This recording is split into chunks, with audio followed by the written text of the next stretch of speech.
প্রায় ১৯ বছর পর বিকেলে নয়াপল্টনে বিএনপির কেন্দ্রীয় কার্যালয়ে যান বিএনপির ভারপ্রাপ্ত চেয়ারম্যান তারেক রহমান। এই বিষয়ে জানাতে যোগ দিচ্ছেন সহকর্মী হাসান আল মামুন। মামুন, প্রথম দিন নয়াপল্টন কেন্দ্রীয় কার্যালয়ে তারেক রহমানের কার্যক্রম নিয়ে সবশেষ তথ্য জানাবেন আমাদের।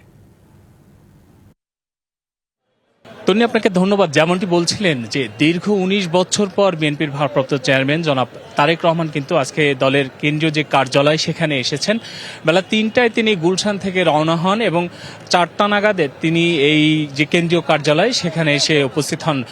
বিপুল পরিমাণে নেতাকর্মী যারা রয়েছেন তারা কিন্তু তাকে স্বাগত জানানোর জন্য এই যে পার্টি অফিস বিএনপি সেখানে এসে কিন্তু জড়ো হয়েছে। আপনি দেখতে পাচ্ছেন যে আমার আশেপাশে কিন্তু অসংখ্য নেতাকর্মীরা উপস্থিত রয়েছেন এবং এই মুহূর্তে কিন্তু জনাব তারেক রহমান বিএনপির যে কেন্দ্রীয় কার্যালয় সেই কার্যালয়ের ভেতরে অবস্থান করছেন এবং সেখানে বিএনপির যারা কেন্দ্রীয় নেতা রয়েছেন জনাব রুহুল কবির রিজভী, মাহমুদুল নবী সোহেল।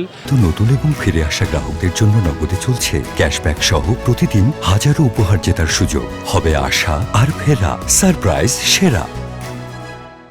এছাড়াও আব্দুল সালাম, এছাড়া আরও অসংখ্য কেন্দ্রীয় যারা নেতা রয়েছেন তারা ভেতরে অবস্থান করছেন এই মুহূর্তে। এবং কিছুক্ষণ আগে আমরা যেমনটি জানতে পেরেছি যে হয়তোবা আর অল্প সময়ের মধ্যেই তিনি এখান থেকে বের হবেন, যার কারণে এই নেতাকর্মীদের উদ্দেশ্য করে তিনি যেই গাড়ি বহর নিয়ে কেন্দ্রীয় কার্যালয়ে প্রবেশ করেছেন সেই গাড়ি বহরকে থরে থরে সাজানো হয়েছে।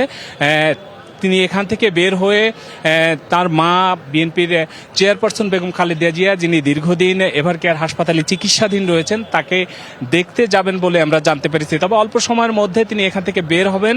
তো এখান থেকে বের হয়ে তিনি এভারকেয়ারে যাবেন এবং নেতাকর্মীরা কিন্তু তার সাথেই রয়েছেন। তারা তাকে এক নজর দেখার জন্য, তাকে স্বাগত জানানোর জন্য কিন্তু এই কার্যালয়ের সামনে উপস্থিত রয়েছেন। তো বিএনপির কেন্দ্রীয় কার্যালয়ের সামনে থেকে আমার কাছে এই ছিল সবশেষ।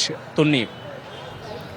মামুন, আপনাকে ধন্যবাদ। দর্শক, আমাদের সহকর্মী হাসান আল মামুন যুক্ত হয়েছিলেন নয়াপল্টনে বিএনপির কেন্দ্রীয় কার্যালয় থেকে।